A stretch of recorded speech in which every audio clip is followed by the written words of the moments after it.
A psychic is manipulating and using subjective energy of the non-physical nature, in order to achieve a non-effect. Mentalists, magicians, these types of folks, they manipulate perception by distraction and some trickery in order to receive a desired effect or result. But that's a real long jump from being a gifted psychic. I'm not saying it's rubbish. I'm just saying I've never seen it. I'd be very happy to believe it if someone presented me with proof. I wouldn't equate Patrick Jane's mental ability with psychic ability. It's not a paranormal function. When it comes to believers and skeptics, sheeps and goats, basically, there's an old saying, for believers, no proof is necessary, and for skeptics, no proof is possible. I've never met a real psychic. It truly does not exist. There are ways scientifically to basically explain any bit of anything that can be considered to be quote-unquote psychic phenomenon. I'm a scientist. I was trained in how you do the scientific method. You do experiments, you replicate your experiments, you replicate your data, but this phenomena doesn't work like a machine. When I meet someone who professes to be a psychic or professes to have some kind of paranormal ability, my simple response inwardly oftentimes is prove it. But I tend to disbelieve a lot of what I hear because a substantial portion of what people learn about in this field is garbage. I'd say, 98% of it? Throw it out, forget it. It's absolutely worthless.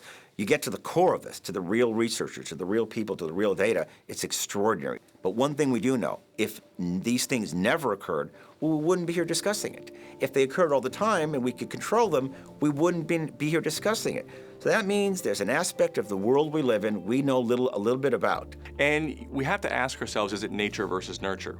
Is someone born in this environment that's accepting of it, so then it's cultivated naturally? Or is it a genetic component? I think there might be a little bit of both. The best analogy to me is we can all drive cars. Maybe not as well as others, but we can all drive.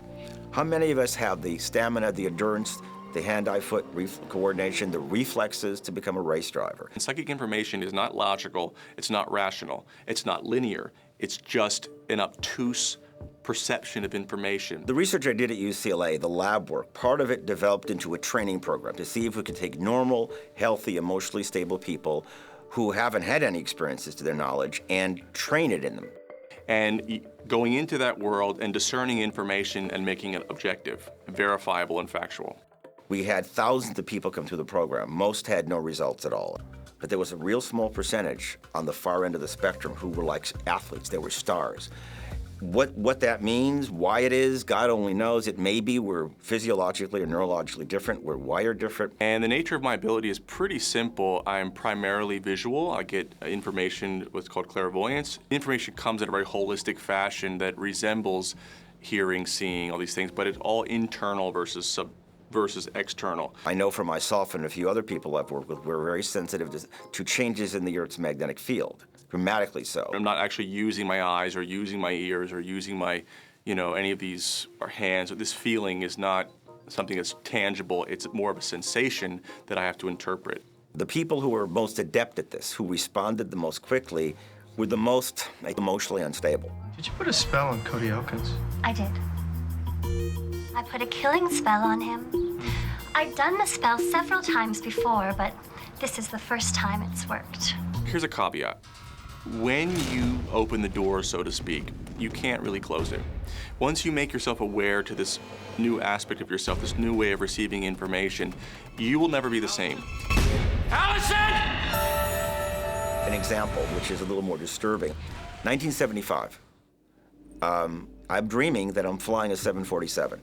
It was a TWA, and I've been a pilot for years, so I know a little bit about aircraft. And in the dream, we're on approach to South Africa. And suddenly the turbofans cut out. The drone goes away. We're dropping like a stone. The instruments are dark. We hit. I fly to bed, covered in perspiration. And I remembered, my God, a 747's never gone down. So I didn't know what day it was going to happen, what time it was going to happen, what flight number.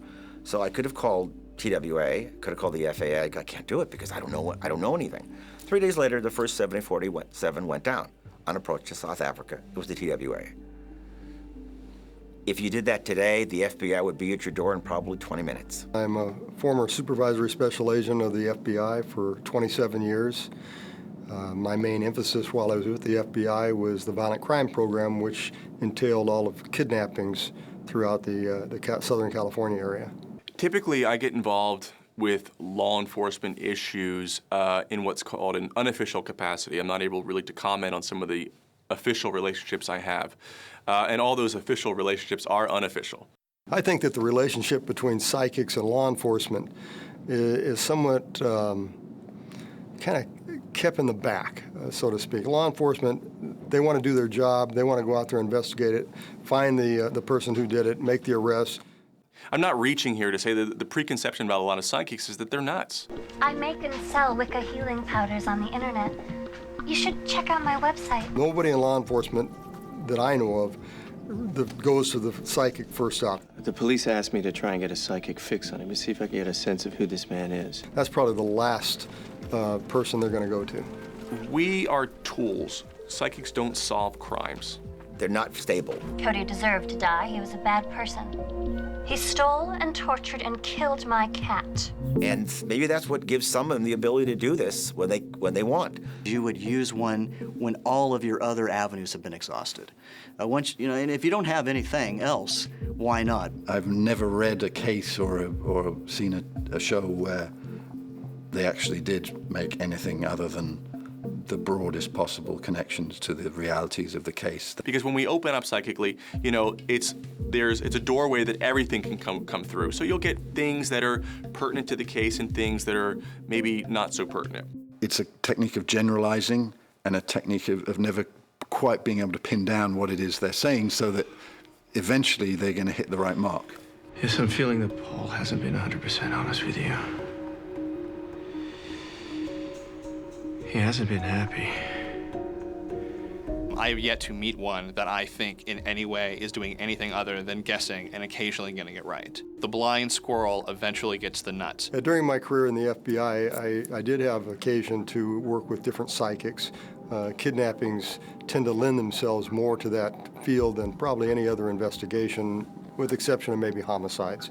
They'd give us things to hold relevant to the crime. Clothing, artifacts, a wallet, a piece of jewelry. That's called psychometry. It's a very powerful tool in discerning information because every living thing has an atmosphere. You start describing details about the person, like their families, their friends, mental problems, physical illnesses. A mentalist can't do that, but a psychic can. So let's say that, a murderer drops the weapon, or a victim leaves a shoe or a blood-stained piece of jewelry, and the psychic can use that. For me, the more graphic something was, the more easily I was able to see it. I haven't done this kind of work in a while because it's very depressing. You see these horrible images in your head, and if you're very sensitive to this emotionally, it's best to just stay away. We are like the planets in the universe. We have our own electromagnetic field, and in that field is stored information, and any property that on our person or that we hold or manipulate stores and can store that information. And we provided graphic details of where the body was, the instrument of death, description of the damage to the body, and they found the person basically where we described. Psychic evidence or evidence that's attached to a psychic really doesn't fall under that umbrella of evidence. It's more used as an investigative tool.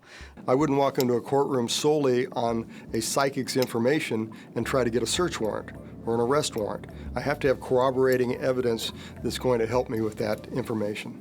The cases are intriguing, they're spectacular, but you gotta walk a very thin line to avoid getting people angry.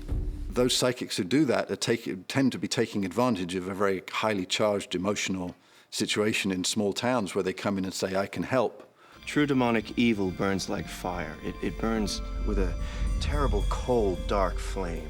I force myself to look into that flame, and I see an image of the evildoer. In homicides, kidnappings, and a variety of cases, police will withhold information. And the really good reason for doing that is there's specific things that happen during a crime. And only the person involved in that crime is going to be aware of those things. That's kind of used as a filter. If anyone needs arresting, it's Christina Fry. She knew that Rosemary was in danger. She knew where to find the car, the murder weapon, which means that she either does have supernatural powers or she was involved in the crime. It filters out the people who think they were there, and it filters out people who believe they're psychics who aren't. On more than one occasion, the law enforcement thought we might have been part of the actual perpetration of the crime because we conveyed such specific details with regard to the location and the actual method of death and the mechanism by which the person was killed. You knew that this murder was going to happen? I didn't know. Her husband knew. I just passed the warning along to Rosemary. Okay, got it.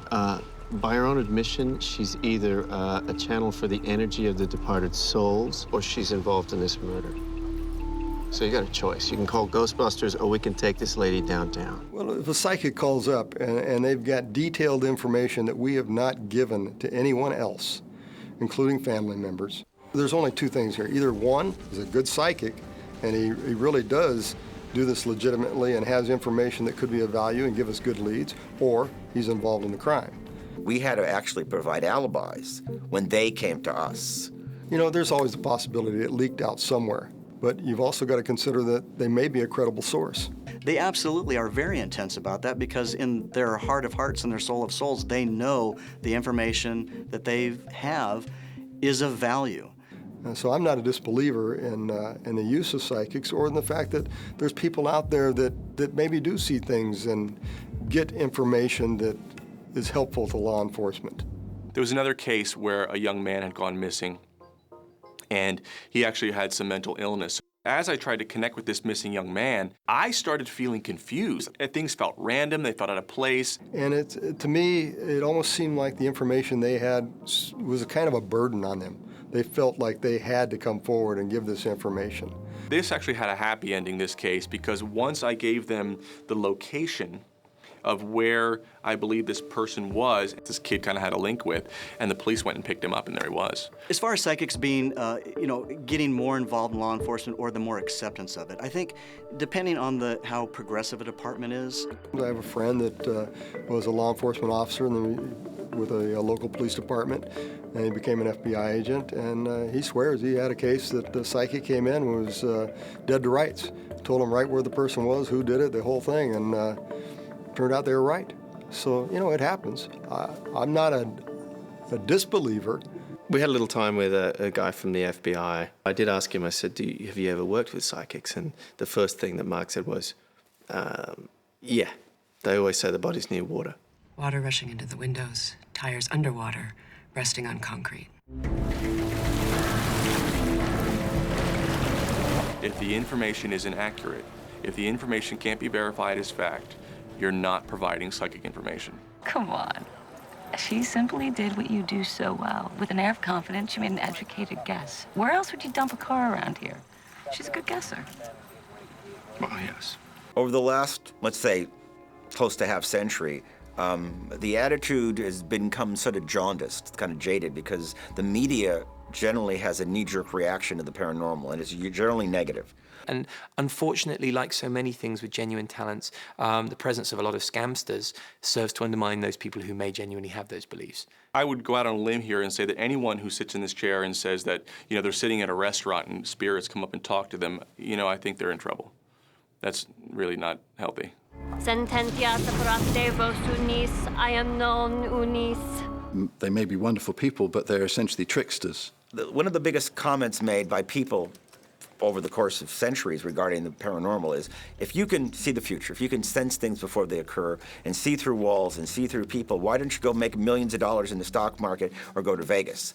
It's like, if you had superhero powers, would you really fight crime, or would you use them for your own personal things, First of all, this ability doesn't work like a machine, and for everyone it works differently.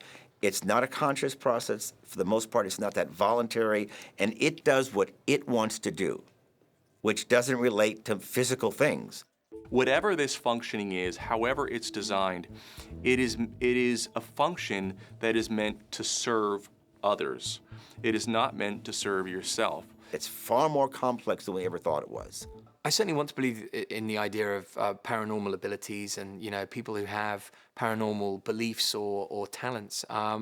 My mum actually has a very unnerving talent of dreaming about people close to us dying, and then they die. So I've always said to her, if you ever happen to have a dream about me, just don't mention it. I think that perhaps there's people who have abilities. I think that the majority of people have signs on their lawns and who are advertising for it probably don't. So they either really genuinely believe what they're doing is real, they've either fooled themselves into believing they're real, or they're even more evil than I believe they are in the first place. I've never truly seen a psychic that couldn't state anything more than the obvious. So I'm a skeptic.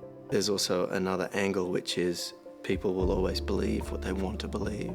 We did an episode called Seeing Red, where Jane is confronted with a woman who purports to be a real psychic and is very, very good at it.